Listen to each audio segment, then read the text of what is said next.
Tech Sideline is presented by First Bank and Trust Company, the bank that puts you first. They can meet your banking and financing needs for personal, agricultural, business, commercial, mortgages, and so much more. Visit firstbank.com to learn more. What's up, Hokie Nation, and welcome into episode 496 of the Tech Sideline Podcast. Media Day is in the past, and football season is rolling so much closer here in Blacksburg. All that and much more coming up in episode 496 of the Tech Sideline Podcast, which starts right now.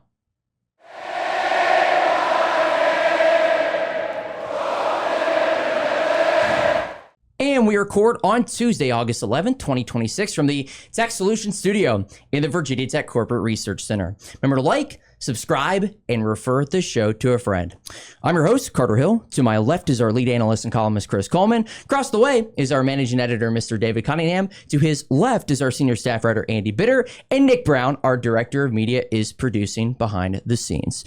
Guys, mentioned it off the top. Media Day is come and gone here at Virginia Tech and here in Blacksburg. We talked about it a little bit yesterday on Talking with Teal, but of course, Chris Coleman is now on set and we have to get his opinion. So a lot of different things to talk about, a lot of different directions. Where do you want to start, Chris? I'll let you kick us off. Where do you want to start when it comes to Media Day 2026 here in Blacksburg? More Luke Stewie hype. I know we'll talk about him a little bit later. I would say, for me personally, Pry gets into more detail than the other coaches about personnel and things like that. And, he dropped some info that, Kenny Wosley is working at safety now. And, he was at and he's still working at nickel as well, but he's a guy who in the spring was a primary nickel and, played corner in the nickel role at Penn State. That's interesting to me because the Hokies have 5 safeties with experience, and that could tell you something. I don't think they're 100% confident in the top safeties right now, and they're searching for solutions. So that's probably the thing that stood out to me the most.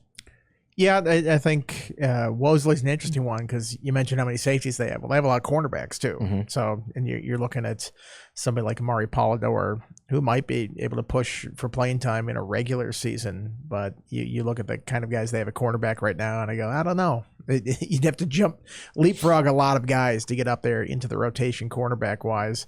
I think that could be interesting. You mentioned Stewie before. I think a lot of different receivers got brought up the other day. Marlon Jackson, who I think is going to start. I think he's one of the guys, the way coaches talked about him, just sort of a size and speed combination that, stands out. And, he's played a little bit, doesn't have huge numbers in the past. I think he's somebody there. But then beyond that, it's kind of a roll of the dice, or like who's going to step up on a certain day. I know we talked about Fat Rat, Davian Brown. Is it Davian or Davion? I think Davian. Davion, I think. Okay. Davion. Somebody will correct me on that, and it'll be bad. But Fat Rat got a lot of talk the other day, and then somebody put a picture up online of him jumping. I saw that. It's like jumping through the roof.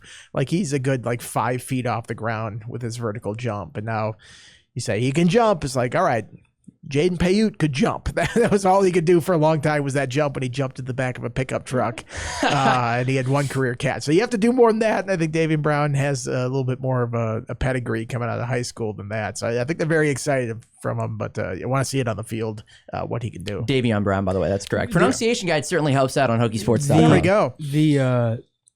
The thing about the defense is the cornerback room is kind of stacked. There's a lot of talent. I think they feel really good about go down the list of a lot of these guys. But we've talked about the defensive line and the linebackers. Caleb Spencer seems to be one of the guys, but everything else is kind of more up in the air. And then safety, okay, you've got Quentin Reddish and Tyson Flowers, who's a good leader, but do you trust those guys to go out and make the right plays consistently? Reddish is coming off an injury. I'll be interested to see if at any point during this early part of the season, when you have as much cornerback depth as they do, you go down the list of Jacquez White, Josh Clark, Isaiah Brown-Murray, Amari Polidor, Cam Chadwick, Xavion Cleveland, who has gotten rave reviews along with Polidor. I think Chadwick's one maybe overlooked right now because he didn't play in the spring game, kind of limited in the spring and part times. But I mean, he was a pretty big transfer they brought. He in. played a lot at UConn. Yeah. I think they're expecting big things and for him to be in the rotation there. Yeah. Him and Wosley and Thomas Williams and Jamari Deloge and JoJo Krim. I mean, that's a lot of names, a lot of young guys, but they feel really good about it. I was talking to Thomas Williams, and he said, you've been here long enough. You remember when we had Dorian Strong, Mansour Delane, and Derek Canteen, and they all had a little bit of a different playing style, but you could kind of trust each of them to hold guys on an island for a little bit. And that's kind of the feel we have with this group, just maybe a little bit more guys.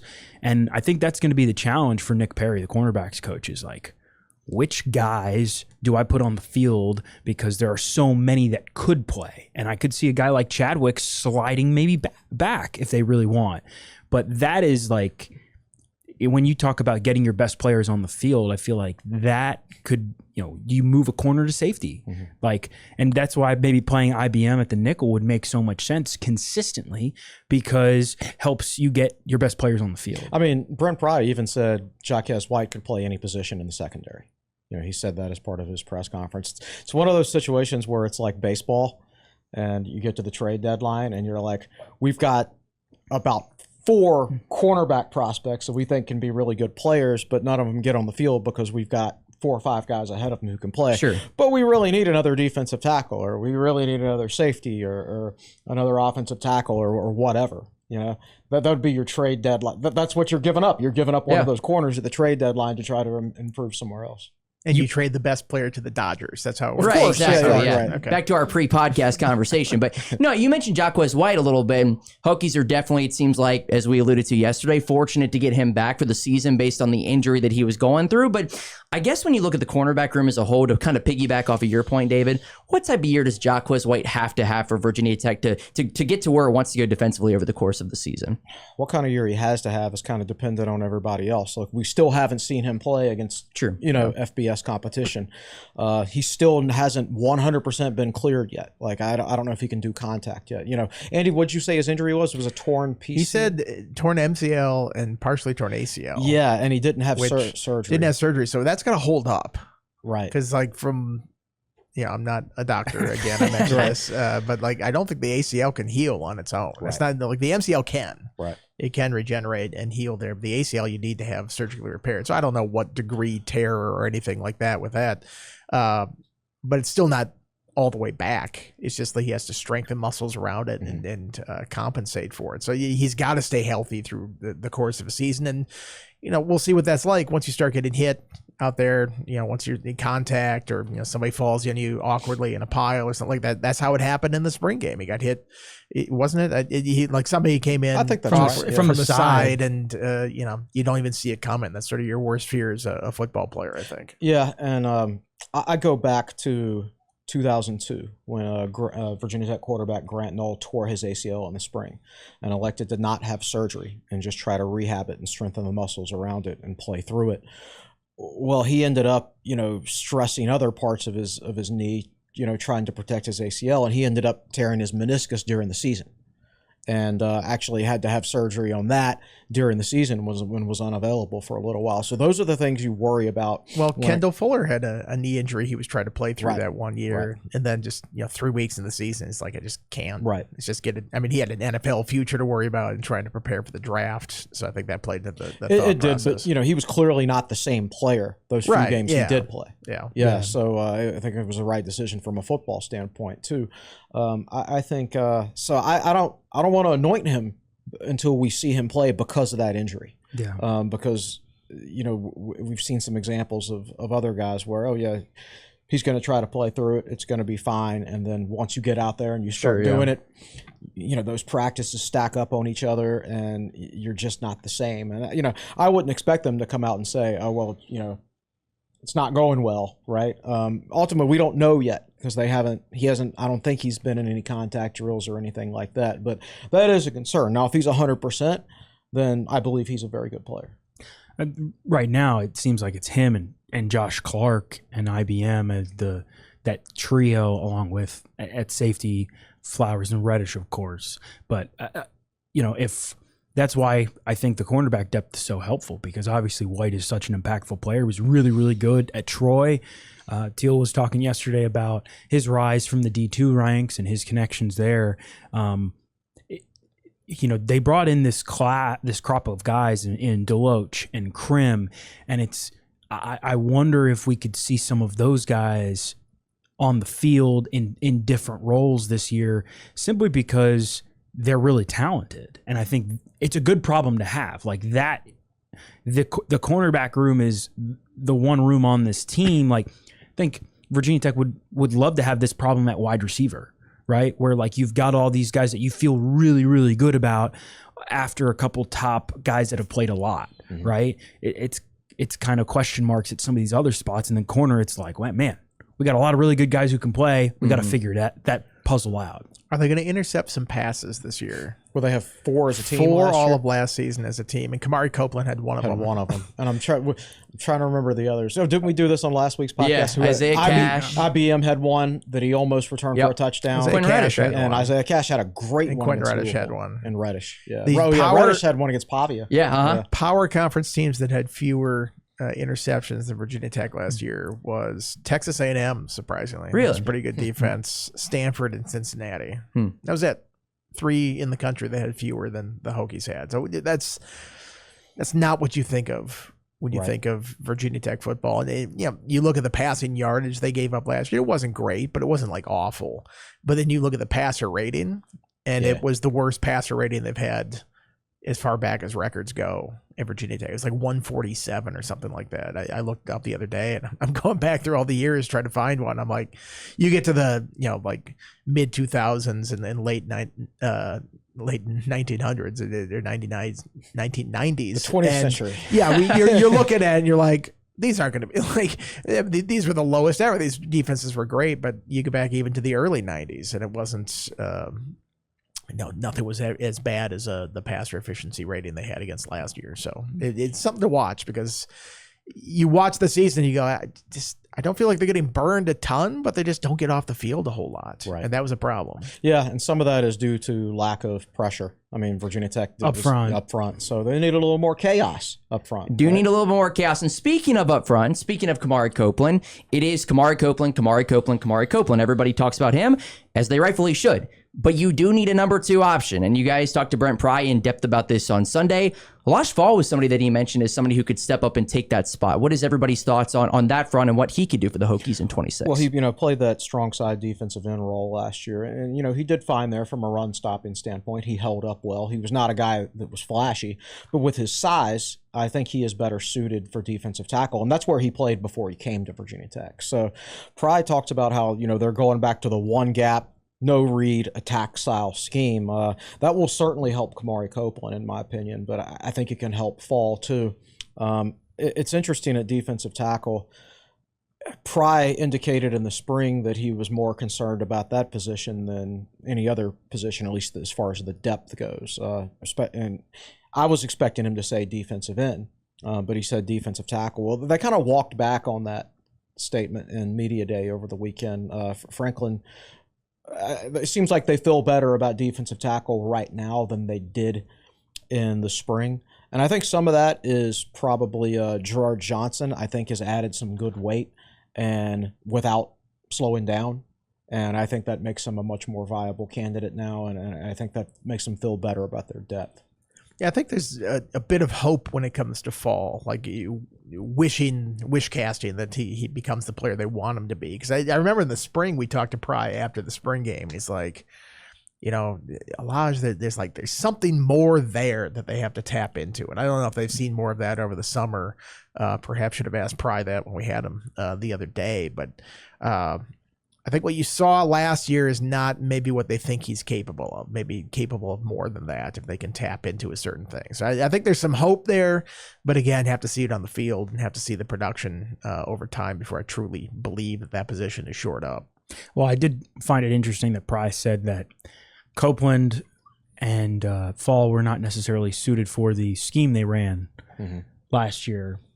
Which is like, well, neither was Emmett Laws, because he's one of those twitchy one gap guys. So they had a bunch of defensive tackles who weren't great fits for the scheme. It's so weird to me as the head coach that you're just like, just wasn't the right fit for Right. a personnel. Yeah, It's like, you're the head coach. Except for the other defensive tackle who, oh my gosh, who transferred in from like North Dakota State. Cody Heisman, yeah. Cody Cody Heisman Heisman. had a really Cody good Heisman year. was Great, great. yeah. Yeah. But the other guys, I don't think we're really suited for it. Yeah, I think you need more depth after those two guys though, Carter, and like they brought in Eric Mensah from Ohio State, like Randy Adarica from Penn State. Like you need some of these guys to push those front two because, as we know, injuries always happen up front, especially at tackle, and it's like you're gonna have to at some point you're gonna have to play your 4th, 5th, 6th guys down the depth chart. They're already one down with Emmett Laws being Yeah. out. Right. Yeah. So actually, that's what I was going to get at. How much is Virginia Tech going to miss Emmett Laws? Then you guys just went through the depth a little bit, but seems like he's going to miss at least a good chunk of the first half of the season. How much is Virginia Tech going to miss Emmett Laws over the course of the first half of the year? It's so hard to say because he didn't start last year. He was a backup. Now he played a lot for a backup. I was really high on him coming out of high school. He's a guy who rode a train 5 hours a day to commute to play for DeMatha, which shows how focused he is on bettering himself as a football player. And I think his skill set stacks up with what the scheme Virginia Tech has historically run. But again, not necessarily the scheme Virginia Tech ran last year. So when you've got these guys like him and Fall, and you're trying to judge them on last year, but you're judging them on a scheme that they weren't necessarily suited for, how do we as analysts really evaluate them as players? I'm really not sure. So I don't know how much they would miss him, but I am confident that he would definitely be in the 2 deep if he was healthy. Yeah, I think it hurts because he was sort of the next in line, and you expected him to step up into a starting role or competing for one of those top 3 guys at least. And, if that's a position where you don't have the depth to your liking right now, the missing a key piece like that and not knowing exactly when he's going to be back, I don't think anybody knows. The way Pry talks about it is like, there's some challenges there. And like, Pry's always a little more optimistic. He is, but he's always like, I wouldn't count Emmett Laws out of anything. It's like, I know Emmett is determined and stuff, but there is like also a science to this and, just medical realities if the injury is bad enough that you're not going to be able to come back from it. So I would not put him in Virginia Tech's plans for a while, if at all. But, we'll see. I don't think he has a torn ACL because if it was an ACL, they would have just surgically repaired it. Exactly. Right. Well, remind me when he went down. Was that back in the spring he went down? At some point in the spring because he did not play in the spring game. Okay, right. I think it was the week of the spring game because I think he'd been out there the whole spring, and then you show up for the spring game and it's like Emmett Laws isn't playing, and you're like, oh, where'd that come from? So I think the injury happened like the week of the spring game. Which put him in a tough position because I think you feel all right about Copeland, Fall, and Laws, the trio with some younger guys coming up. T-Ron Richardson, I know, is another guy you're high on, Chris. But like, I think if they could go back and maybe add another player like in the portal, it probably would have been at defensive tackle. Like that's kind of the one spot that they lack depth right now. I think defensive end, like Pride feels okay about it, but I think it's because they've got guys who they think can contribute. It just might be kind of a rotation there, a little bit different than tackle, where it's kind of like we're not really sure who yet is going to play. Yeah. Staying at defensive end, another guy that was hyped up by James Franklin is Tank. Ace and Cedar. Had you heard Tank before? I know he jokingly asked the media that, but had you heard Tank before? I had not, but he kind of resembles one. He's 6'4", 264 pounds. I guess the nickname is kind of faded with time. I think that's when you're little and you're like that. That's what they call you. But I talked to Ace about this because I'm doing a story on him. He said once he got to college, nobody knew that was his nickname at the point. So it hasn't continued. Maybe we can revive it here. It should. I think if you have a nickname like that, you have to perform. So I mean, he's got the lunch pail right now. There are very high hopes for him. Get out there and put some sacks on the field. I think that then it can come back. I think when you're on the same team as Kamari Copeland and you have the lunch pail, that says something about your mentality.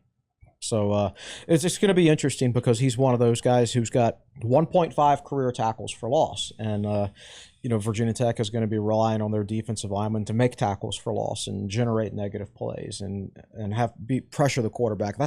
He hadn't really been that guy thus far in his career, but again, different scheme. And sometimes the light just goes on for a player at a certain time.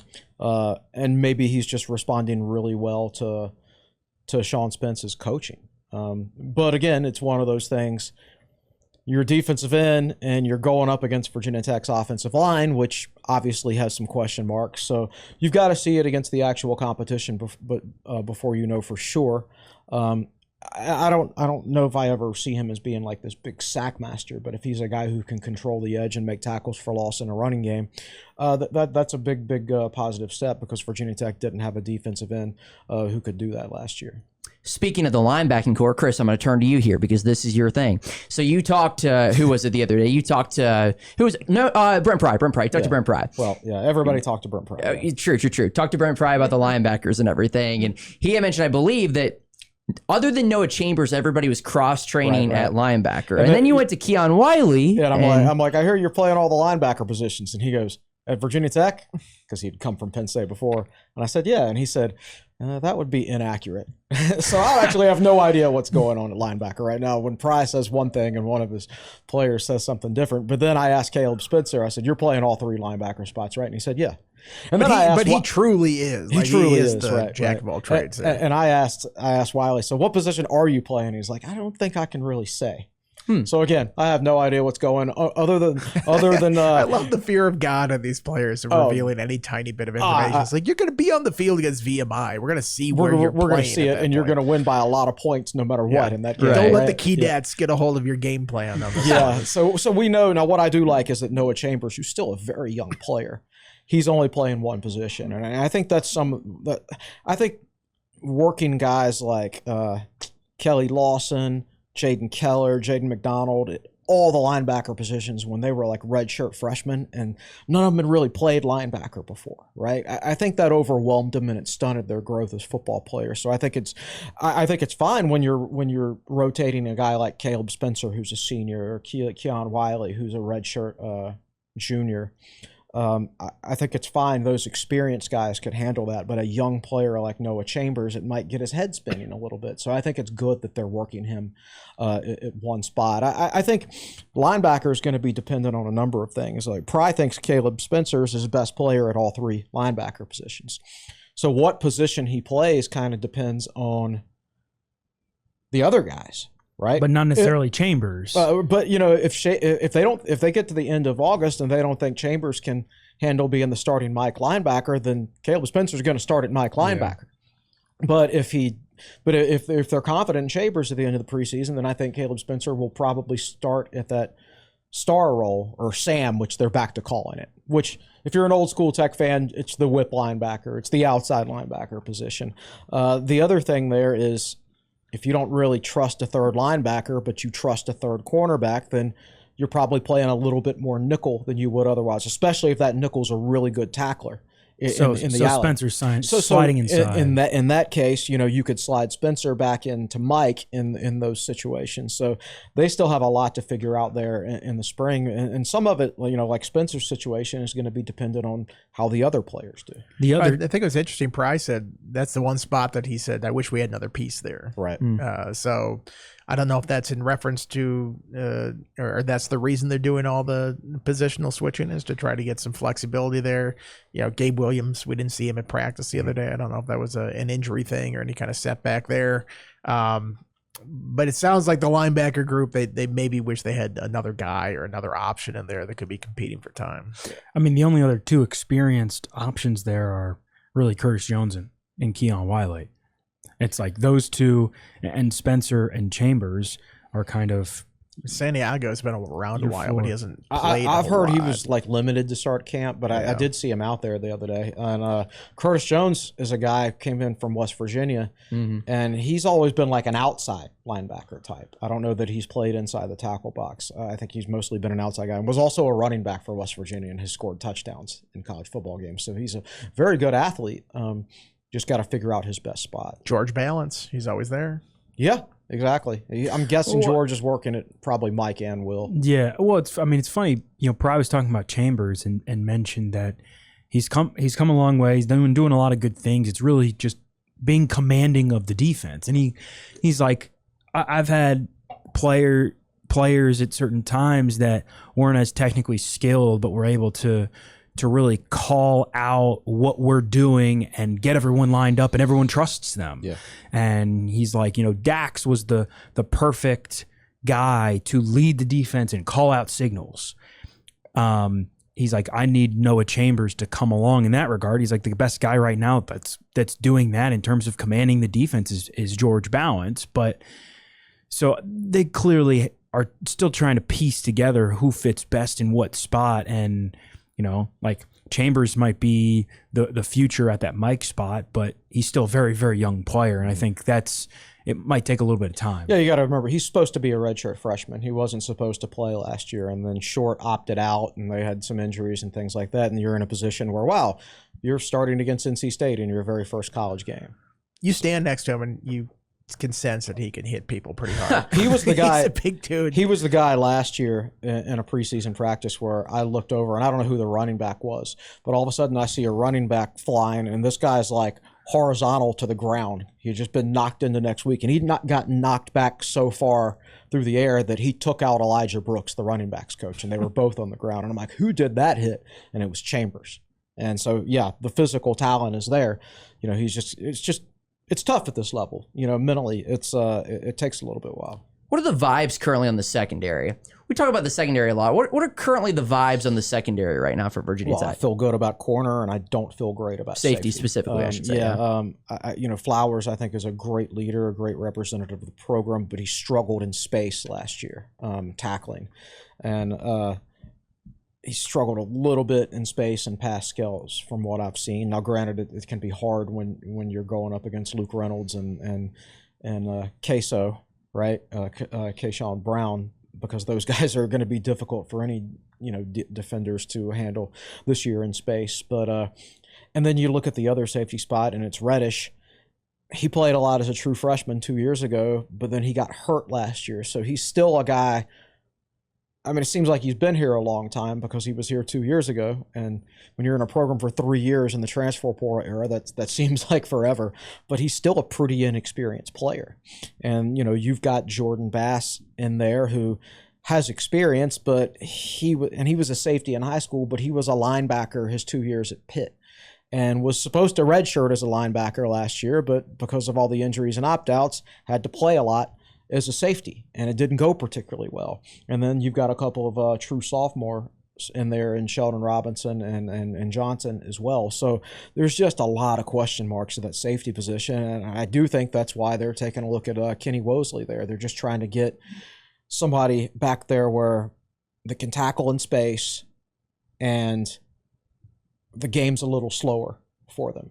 And, he played some decent snaps as a redshirt freshman at Penn State last year, and I think he's a smart football player. And if he can play, he's been playing that nickel. So if he showed the coaching staff in the spring that he can play in space on the wide side of the field at nickel, then all of a sudden you're thinking, okay, he can probably handle free safety then. So they're taking a look at him there. And I think that's part of that whole we're still trying to figure out safety thing. Who do you think the third option is at safety? I mean, I know they're different spots, but like if they had to force somebody into the game, I would put Wosley back there, quite honest with you. Wosley? I would trust him more than. And that's a weird thing is I have not seen him play a football game for Virginia Tech, but that's just a gut feel. Robinson might be. Robinson would be in my two deep for sure. Yeah, Robinson and Johnson, I think, were working with the twos. Yeah, Robinson looks the part, and he played well last year. He had some really good performances last year for a true freshman. Teammates had good things to say about both those guys. Yeah, but he's like Noah Chambers. Like he looks the part, and I think he's going to be really, really good. But safety is one of those positions where, you're playing inside out. You're not playing outside in. It's a lot easier as a young player as like a corner because you're only worried about one part of the field, whereas a safety, you got to have your head on a swivel and you're looking everywhere and you have more reads. And it's just much more difficult to play. So I'm very confident that he's going to be a good player. I don't know that he's quite ready to step in there and play starter level reps yet. It's a bummer that Koval hasn't really panned out as much as I think they'd hope. I mean, he came over from Clemson. They're playing him in some of that outside linebacker role some now. Yeah, really, sort of Nicklish. Yeah, yeah. He just seems a step slow. Like we watch some of these drills, and it's hard when you're going up against a guy like Luke Reynolds. But I think he's the most experienced guy in that room, and it doesn't necessarily look like it at times. But I mean, Tyrell Grant, he's a true freshman, and he's a guy that He got rave reviews from a couple other players too. Yeah, he's got a bright future. Like him and those 2 freshman corners. We talked about Polydor in the spring, and apparently Xavier Cleveland has looked really good too. So they're not wanting for young talent back there. It's just you can't expect that young talent to step right in. I know everybody wants to play true freshmen, but you look at Chambers, who I think is going to be a fantastic player for Virginia Tech, but he wasn't quite ready last year. And if you fill your defense up with guys like that and you put them on the field and they're not quite ready, you're going to have 3 and 9 seasons, right? So you want those guys to come along at the proper pace, and you don't want to throw them in there too much before they're ready, because some guys, it could hurt their confidence, which in turn, hurts their development. So there's a process to it, and hopefully they can find. I'm really hopeful for Wosley. I hope he sticks back there, because I think he can help him there. Oh, and I mean, Anthony Midget's coaching that position, and I think that was one of the things over the last couple of years. It didn't feel like the Hokies necessarily got as much out of their safeties in terms of development as they could have. I mean, they had a safety room a couple of years ago that was Nasir Peoples and Jalen Stroman, and Quentin Reddish was like the 3rd guy coming in as a true freshman. Little bit of a different room now, but if those guys can develop and you can trust your young guys more, and move a more experienced guy like Wosley back there, like, I think it would add a lot more comfort to this defense. Because Carter, to your question, like, I think everybody feels pretty confident about the corners right now. Yeah, sure. If you can feel pretty good about the safeties too, then your focus goes really to the front 7. Okay, what do we have to figure out with the defensive line and linebackers? Yeah, I think safety, or the defensive back in general, is a little bit similar to the offensive line, where Matt Moore is always going to be like, I want to get my best 5 out there. But to do that, you have to have a little bit of versatility. You might have to have a tackle who can play guard, or a guard who can play tackle, so you can get your best 5. If you have corners with only cornerback skills and safeties with only safety skills, then you're probably never going to be able to get your best 5 players on the field, unless you're just recruiting 5-star and 4-star guys all the time and you're just absolutely loaded. You've got to have some versatility to be able to get your best 4 or your best 5 on the field if you're playing nickel. So it sounds like we're not going to see a 3-high safety defense. Remember all the talk last year with Cephas about how he's going to bring this 3-high safety look to Virginia Tech? Did they ever do that? Well, they barely had 3 safeties. I know. Yeah, true. Yeah. Sort of limited by personnel there. But I think that was like all the talk when Cephas was hired. It's like, man, that didn't really pan out at all. I think they did it in the opener a little bit against South Carolina, but they didn't really. Well, that was the point when they really have good their safeties. healthiest. And Yeah. had all their guys. They didn't even really get a shot to get off the ground running though last year when you're 0-3 and new head coach, but it's how it goes sometimes. All right, and with that, let's step aside and hear from our friends at Tech Solutions here on Tech Sideline. This Tech Sideline video comes to you from the Tech Solutions studio.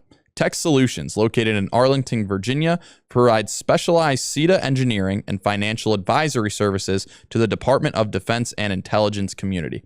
Based on the philosophy of only hiring the best of the best, we pride ourselves on being customer and mission focused. A Washington Post top workplace winner in 2024 and 2025, we're always looking for talented and motivated individuals to join our team. Visit techsolutionsva.com/careers to learn more. That is techsolutionsva.com/careers. And we keep it moving with episode 496 of the Tech Sideline Podcast. Flipping to the offensive side of the ball, just something about the offensive line. And again, we talked about this a little bit the other day, but Justin Terry, Logan Howland are 2 transfers that have been banged up, and I think some people have some high hopes for in 2026, but they are listed as the 1 and 2 respectively right now at left tackle. Yeah. Does that really matter though? Like, are they going to get on the field at the same time, you would have to think, here pretty soon, and throughout the year in 26? It's certainly possible, because there's some positional versatility, especially with Terry. Yeah. Because he's got the mass where I think he can slide inside, and maybe Howland can do that too. He wasn't here in the spring, or he was here, but he was injured. Sure, didn't get a great look at him. Howland is second right now, despite being a former starter for Oklahoma, because he missed the spring. So he's got some catching up to do. And Terry missed a lot of the spring too, but he didn't miss all of it. So I don't think that the depth chart at left tackle is set in stone. It would not shock me if Howland ended up being the starting left tackle and Terry ended up at right tackle, or even one of the guard positions. I'm confident in saying that Howland's going to end up starting somewhere. And Terry, if he doesn't start, is going to play a lot. This is a guy who was in the 2 deep at Ohio State last year. And the reason he left is because Ohio State had a bunch of sophomores on the offensive line, right? It's going to be hard to break in. But the fact that you're in the 2 deep at a program like Ohio State on the offensive line shows that you've got some serious talent. And he's worked with Matt Moore at West Virginia before, because that's where he started his career. So I actually think amongst all those offensive linemen, he's the guy with the highest ceiling. That's my initial takeaway. And you can never put it past Matt Moore to like know what a guy can do at a position. Like last year with Remack, it's like, well, I knew what he could do at guard. They had to test him at tackle the whole time, and I forget where he had ended up starting. He played four different positions. Yeah, where did he begin the season though? They had him at right tackle. Was that tackle spot? I think he was protecting. I think it was might have been a right tackle, because he was going up against Dylan Stewart in the opener against South Carolina. Okay, I think if I remember correctly, last preseason is that they were kind of moving guys around, and you thought they had one lineup. It's like that's what it's going to be, and then like 2 weeks before camp started, they went to a different lineup, and that's what it ended up being in the starting in the opener. So I think that's around the time in August where I go, okay, I think they have what they want. Yeah. They're going to go with that. That's the plan. I think it's like quarterback. You like to have the guy in and know who it is so they can get reps. It's perhaps even more important on the offensive line, so you understand who's playing next to you and those nonverbal cues that you have next to the guy. So I don't know if I look at what they're doing right now and go, well, that's what it's going to be. I think 2 weeks out, when that becomes the offensive line, I think that'll be the starting group. I agree with that. I think, what are we, 25 days from kickoff? So I would say 10 or 12 days from now. Right when they stop shutting off practice. Yeah, exactly. Yeah, so that's when we'll know or not know. Chris, how do you feel like in the interior? It's been Ganem, Altuner, Meadows, left to right. Yeah, I mean, obviously Altuner's a returning starter. Yeah, but Meadows missed all of last season with an injury. Yeah, I think Altuner held up really well as a redshirt freshman last year. Did a good job. He's going to have a great career at Tech. Can play guard if he needed to as well. I'm glad to have Meadows back. He brings much needed size and experience, and it was difficult not having him last season. And I don't think he was available this past. Was he available this past spring? I don't remember. Tough to remember. Yeah, exactly. I don't think he was, but I could be wrong. But it's good to get him back. I'm not surprised that he's been in the first group so far. Lath Ganem's a guy who's a former 4-star guy, #1 recruit in West Virginia, who kind of struggled his first couple of years on the field for Virginia Tech, but they've always really liked his talent level. He's sort of just been there. Yeah. Right? You never notice him. I mean, you never want to notice an offensive lineman, but you know, a pancake block here or there, like sort of a standout play. He's just kind of been there. Yeah. And I know earlier, like his first year, he was playing a little bit of tackle, but I think guard's his more natural position. So hopefully this is the year where the light goes on. But so far through spring and up to the last practice that we saw, I think he's been the #1 left guard the whole time. Yeah, nothing has changed. Yeah, like him and left guard and center hasn't changed at all. It's the other positions that keep changing. Well, I think that makes it interesting because the guys playing this with the second team guard right now, it's been Lucas Austin and Benjamin Eziuka, the true freshman. Yeah. So it's kind of like if I think Matt Moore would probably feel pretty. I mean, obviously, if you swing a guy like maybe Terry in, feel a little bit different. But like if you can feel really good about Ganem and Meadows at those two guard spots, or even one of those two guys plus Terry, rotate Terry, and I think you feel much better about that group, because behind them at guard, guys with less experience than I think you do at tackle a little bit. I know this is a little bit repetitive, but talked about it on the podcast last week, talked about it yesterday. You guys had a lot of conversations about this individual on Sunday, and that is Luke Stewie. And when you look at the receiving core as a whole, obviously you have a guy like Quayshawn Brown and Aiden Green, but beyond that, as you said on Friday, Chris, it is a massive, massive question mark. Now, I think that receiving group has a chance to be very, very good, but the opportunity is there for playing time, and Luke Stewie seems to be, at the moment, taking advantage. Yeah, and you better take advantage of it, because it's not like this offense is going to be putting 4 wide receivers on the field very often, because they're going to be playing multi-tight ends. There's going to be times where they don't have 3 wide receivers on the field. Well, Luke Reynolds will be one of the 3 wide receivers, right? And so reps, I don't think you're going to see like a 5th and 6th wide receiver get a ton of snaps this year, especially the 6th guy. So you really want to be in that top 5, preferably the top 4, to get a ready supply of balls thrown your way. And it's funny, you keep talking to these guys and you're like, I think you asked IBM last week about some of the young receivers, and Stewie was the first name he mentioned. And obviously, when you were talking to Gronkmeyer on Sunday, he was like, "Well, I don't want to mention names because I don't want to leave anybody out." But then he talked about Luke Stewie, right? Yeah. So, and when I talked to Fontel Mines, Mines told me that Stewie was the guy that the coaches used as an example in front of the team earlier this week, as that's how you're supposed to practice on a daily basis. And I'm doing a feature on Stewie later this week, and I talked to his dad for about 30 minutes on the phone last night, and heard some pretty good stories. Extremely underrated athlete.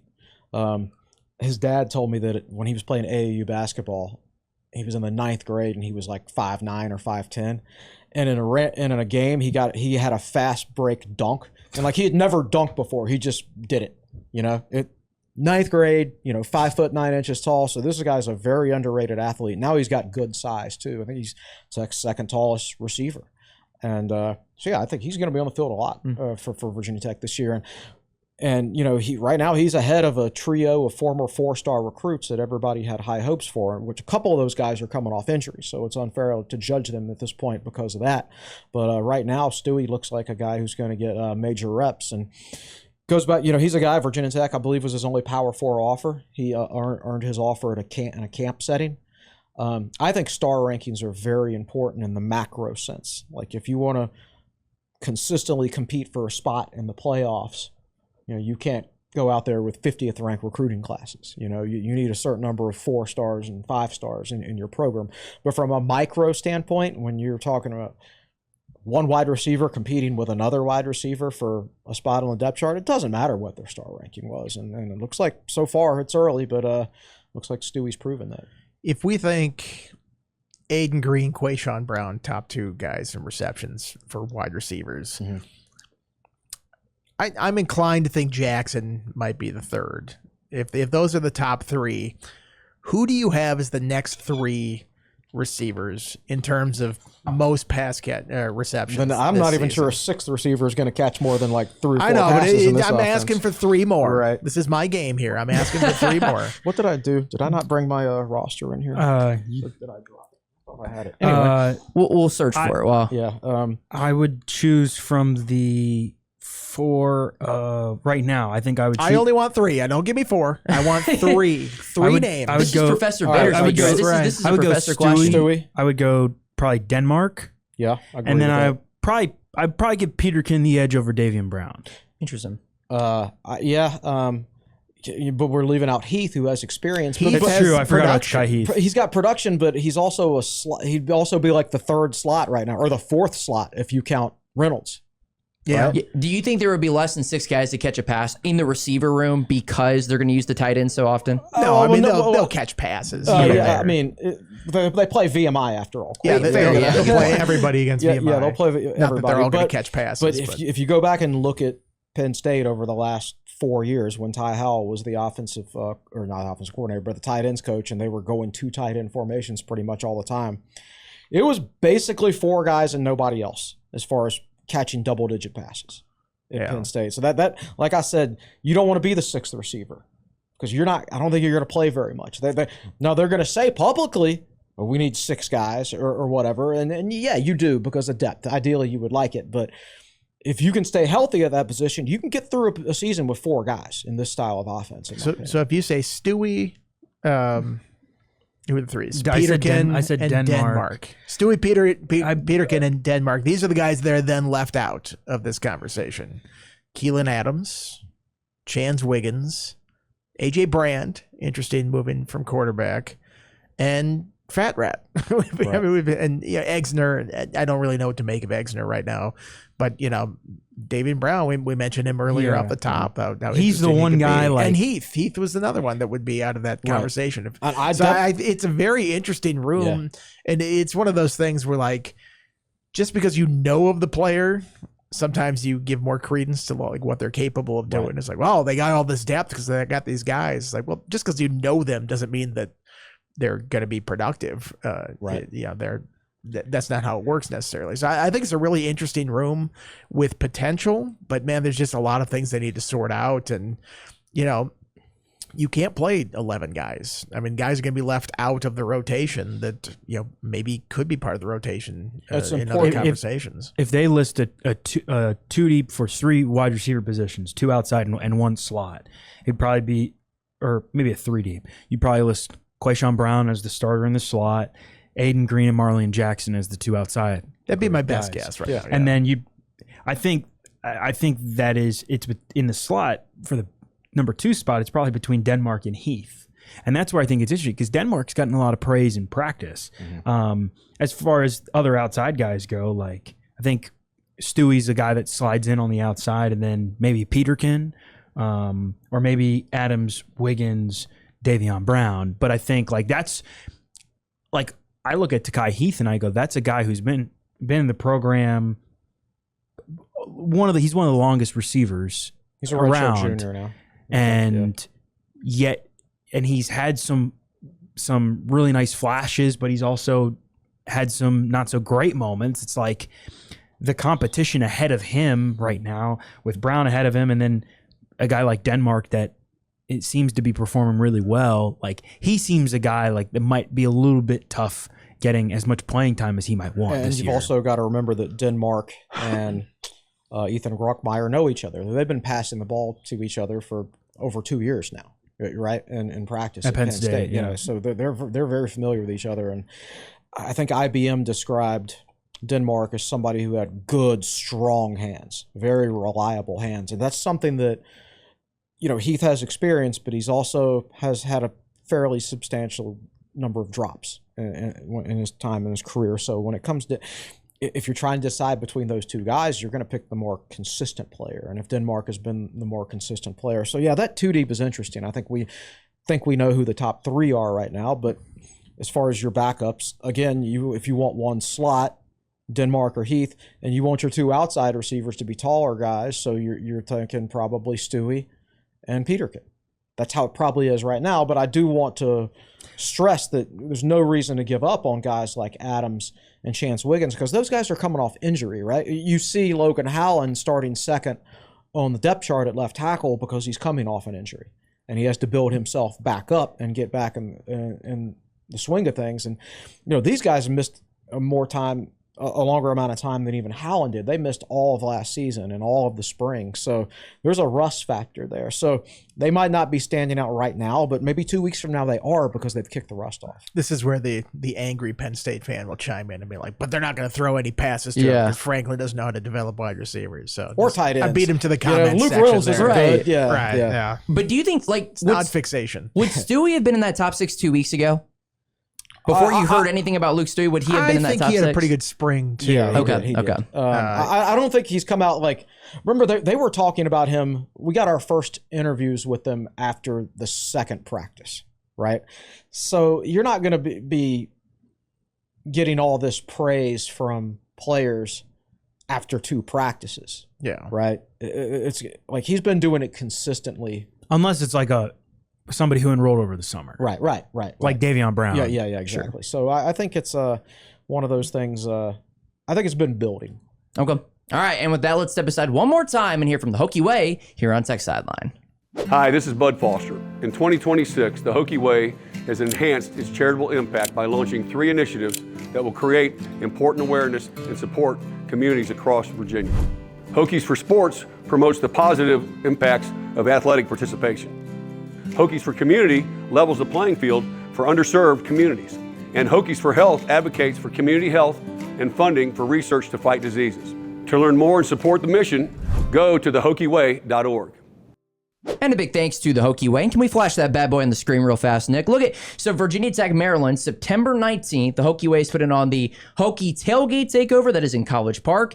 Early bird special tickets are $100 right now. Again, that is in a couple weeks. We look forward to seeing you there in College Park, Maryland. So with that being said, let's keep on rolling with a couple more couple more things about some younger guys. And you guys have talked about Benjamin Ezioka and then Jamari Deloach. But have we missed anybody on the younger side of things that you guys think could contribute across the board for Virginia Tech this season in 2026? I mean, we've talked about all their young cornerbacks, but are they going to get a chance? Yeah. I think there are past Tech seasons where like Amari Polydor would get in there and play a ton.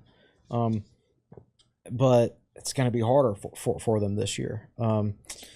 I don't think we're really missing anybody. It's going to be harder and harder for true freshmen to play these days because you've got so many transfers coming in. And Franklin, for all the credit he gets as a recruiter, and rightfully so, he's as much a player development coach as anybody else. Like Penn State wasn't out there throwing a ton of true freshmen in the fire.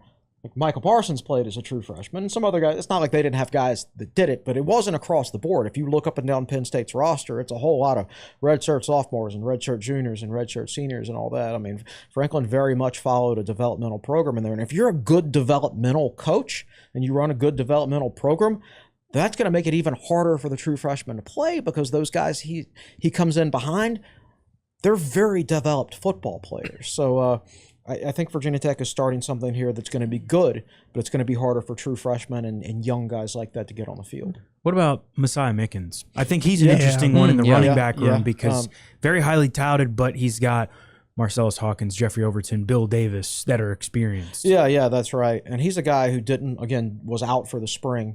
I think he was carrying a little bit too much baby fat, we'll say, but I think he was 212 then. He's listed at 205 now, so I think he's had a good offseason. Once they had a chance to evaluate him, get him back. You know, they're monitoring these guys' top speeds and their weight every day. And James Franklin is very active, I've heard, in directly texting players and saying, I want you at this exact weight, at this exact body fat percentage by this date. You know, so they're very much on top of things like that these days, and they hold their players to a very high standard when it comes to stuff like that, which is something that's been missing from Virginia Tech in the past under multiple coaching staffs. So I think Mickens is a better chance to play now because he's gotten himself in better shape in the offseason. And I would not rule it out because the one thing that concerns me about running back is, you know, I think Jeffrey Overton is going to be a dynamic football player for Virginia Tech, and he showed that last year when he made the Miami defense look slow. But he's also, you know, only a redshirt freshman. It wasn't too long ago he tore his ACL, and he's put on about 25 or 30 pounds since last season. So we've got to see how he plays at that new weight. And then when you talk about Marcellus Hawkins, he missed the UVA game last year with an injury, missed the spring with an injury, missed most of 2 of his 3 seasons at Division II level with an injury. Durability has been a problem for him. That's the biggest question mark for me. Like if Hawkins and Overton stay 100% healthy this year, they are going to carry the lion's share of the load. But if there's any nagging injuries there, then all of a sudden, you know, Bill Davis is up into your top 2. And then one of those other guys is going to have to be the third running back, whether that be Messiah Mickens or Tyler Mason. That's always the thing. That's the nature of the position, though, at running back, is you're going to get nicked up over the course of the season. Can you play through it? Can you be effective through it? You know, we were talking on the previous podcast about Khalil Herbert. Even he got nicked up by the end of the year in that great season that he was having. I think the challenge that Mickens has is that you have those top 2 guys that you're expected to sort of carry the load there. And then whenever you look for a third back, you're like, well, how can you change the pace a little bit if that person's going to steal reps here or there? And you look at Bill Davis at 5'9", 228 right now, which I don't know if that's an accurate 228. If he actually got 22 down, pounds, I mean, it's down quite a bit, but he's a big dude.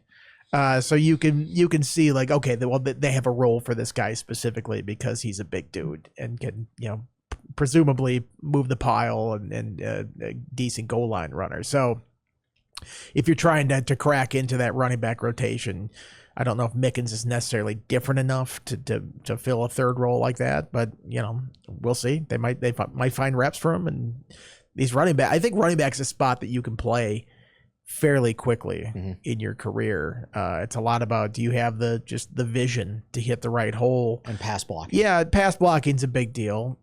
I'll say that, but I think the running side of it, these guys have been doing it for a long time. And if you have that knack, you have it. And if not, you don't. And there's no real physical component that's holding these guys back from playing right away, like offensive line or some of these other developmental positions. I got another young guy for you. Okay.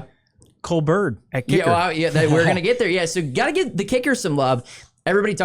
Got to give the kicker some love. Everybody talks about John Love and Will Love, but right now it looks like, at least from a not a place kicking standpoint, a kickoff specialist standpoint, Cole Bird would be the starting place kicker, rather starting kickoff specialist for Virginia Tech. He's a freshman from Bassett, so I don't know if anybody has any thoughts there, but Cole Bird would be the kickoff specialist right now for Virginia Tech. 2 players in the 2 deep from Bassett, Virginia. It's a former student of mine DMs me every time. He's from Bassett, so it's like, I told you Jarikus Hairston was going to hit it big. And it's like, it's a Bassett takeover at the depth chart. So it really is. Maurice DeShazo, former Virginia Tech starting quarterback from Bassett High School. Andrew Miller, former Virginia Tech starting center. That's right. From Bassett High School. Yeah, that was interesting. I wasn't really expecting that one. Sometimes you have a kickoff specialist. Sometimes you don't. They list him as a punter on the depth chart, the roster here. So he's like a jack of all trades. So he can be your backup punter. He can be your kickoff guy, and apparently he's also the backup field goal kicker as of right now too. Franklin said he's got a lively leg. So keep watch for him, and also that should be a spirited battle next year for the starting kicker position between him and Love the Younger. Yeah, I mean, he was a 3-time All-State pick at kicker and punter at Bassett. It was interesting talking to Doug Shear because they brought in Nathan Totten from Marshall kind of to be the punter. I think Will Love was pushing him a little bit in the spring, but Kyle Lowe had been the kickoff specialist for so long and been so consistent. Cole Bird is kind of taking the bull by the horns a little bit, and I think Will Love, obviously really, really talented kid coming in, but Cole Bird's a redshirt freshman. So he's got a little bit more experience, redshirted last year, and I think they feel comfortable. Obviously, they feel great about John Love. He's basically an all-ACC kicker, and I was a little bit surprised that he didn't get more love on the preseason team. But I think Cole Bird's a guy who has been pretty accurate, and they feel comfortable about him in a pinch if they need to go to another option. But don't take those kickoff specialists for granted. I mean, Kyle Lowe, he was a touchback machine pretty much. Coaches these days, sometimes they can get too cute on their kickoffs and say, let's try to kick it at an angle where he catches it at the 2-yard line, and maybe we can tackle him before he gets to the 25. Just kick the ball out of the end zone if you have a kicker who can do that, right? Don't risk that return. And Kyle Lowe did that very, very well. And it's always those kicking battles can always be interesting, where you have a guy coming in or a scholarship guy, and you think that's going to be the answer, and then somebody.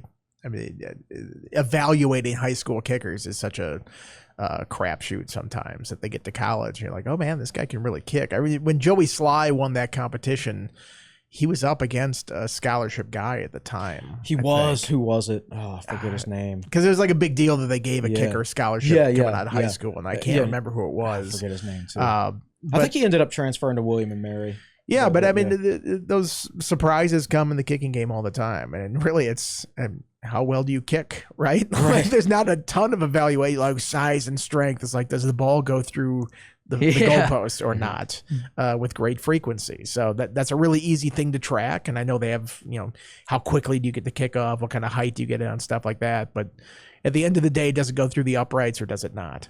All right, so with that being said, if you guys don't got anything else, what's coming up on TechSideline.com over the next week or so before we get into the following week and closer and closer to football season? I've got a Stewie feature coming up later this week. I've got an article about, I interviewed some guys, who played for Franklin at Penn State and now again at Virginia Tech about what it's like to get recruited by him. Nice. I'm not very good at piecing together an article around quotes. So the article itself probably won't be very good, but it's going to have some darn good quotes in there. Nice. I'll put it that way. And then my normal Friday Q&A. I'm going to Atlanta for 2 more baseball games on Friday and Saturday, so I'm sure Virginia Tech will make some sort of massive announcement on one of those days. We'll just have to wait and see what it is. Michael Santamaria. I was trying to look it up, and I couldn't find it. Benigna and the Pinta also were backup kickers. Joey Sly was the first Virginia Tech's first true freshman to start a season as starting kicker since 2000. Remember, he was. I used to think he got bored because he could kick it out of the end zone whenever he wanted, but he was also an insane tackler. Like, he got bored. He would just want to tackle guys. I see Virginia Tech safeties and some of the linebackers these days. I'm like, could you please tackle like Joey Sly like Joey Sly did? Like sometimes I think he would just get bored and want to hit somebody, so he would just. Let me just kick it to the 2-yard line, so we'll return it, and so I can go nail him. Also, Cole Bird, like I didn't even know who Cole Bird was when he mentioned him. Like I had to look that up on the roster, and people were like, "Come on, don't you cover this team?" I'm like, I remember one time they brought in a kicker midway through the year. And Bud Foster's like, I don't know where we got this. Like, we get him from Walmart or something like that. It was a great quote, but it's like, Bud's on the team, and he didn't even know they had that kicker at the time. Yeah. So That may be a question for the podcast this week for Bud Foster. Do you remember a couple years ago, I forgot the kid's name. It's a kid John Love supplanted. The guy that came in from Coastal Carolina. Oh, Will Ross. Will Ross. He had a Yeah. soccer background, and it's just like, he came out of nowhere, and Stu Holt's like, yeah, I guess he's the guy. He's making all his kicks. Yeah. Good option on the speed option. Too. Yeah. Jeez. Well, shoot, do you remember Vanderbilt and Sarah Fuller a couple years ago from the Vanderbilt women's soccer team? Yeah. Mm-hmm. Vanderbilt football's come a long way. Yeah. Well, yeah, that's true. Continue. Sorry. No, I think as far as special teams goes, it's always interesting because it is, as Andy said, it can be like some of these specialists aren't as well known, but I mean they've got Christian Epling, who's been around for a very long time as a long snapper. Shear and John Love both said that Totten's a really good holder too. So hopefully we don't have to see him punt very much this year. Not that he's bad at it, but Tech has a lineage of punters. No, speaking of Vanderbilt, you will find it interesting that Diego Pavia has been cut and Kyron Jones is still on. True, that's a good point. Yeah, yep. it's a size and speed league. Yeah, it is. So that makes sense. Yeah, it is. All right, Nick. What about you? We have Bud Foster tomorrow, and then nothing else the rest of the week. But next week we'll have an offensive preview podcast and a defense preview podcast. And then hopefully we'll have something special planned for episode 500 in 2 weeks, which is crazy to say that we have reached 500 episodes of this podcast. 500, golly. My first one that I helped out with was when I was in high school, and it was episode 111. Wow. And I distinctly remember it because it was I believe it was the Belk Bowl preview, is one of those against Kentucky. And Will just started, wow, I just can't believe it's 111. Can't wait for 222 if we make it there. And here we are at 500, approaching 555. Well, I remember when they first started, and it was audio, and maybe it was we streamed them live to Facebook with a cell phone, and like our back office in Radford. Oh, the quality was so horrible. Couldn't pay me to go back and watch one. I kind of want to I'm go back and almost find embarrassed that. by them at this point, considering the production level we have Evan now. Hughes looks back on those episodes fondly. Yeah, He should. Yeah, I kind of want to go back and find those. But this predates Evan. Was this? Yeah, absolutely predates Evan. So, Andy, what do you have coming up this week? Ace and Stevens, you're right, okay. him tomorrow, I believe. Okay. Then we got practice on Thursday night, so fresh batch of quotes. nice. All right, that'll do it. Episode 496 of the Tech Sideline Podcast. So for Chris Coleman, David Cunningham, Andy Bitter, Nick Brown, I'm Carter Hill saying so long from Blacksburg. Have a great rest of your week, and we'll talk to you very soon.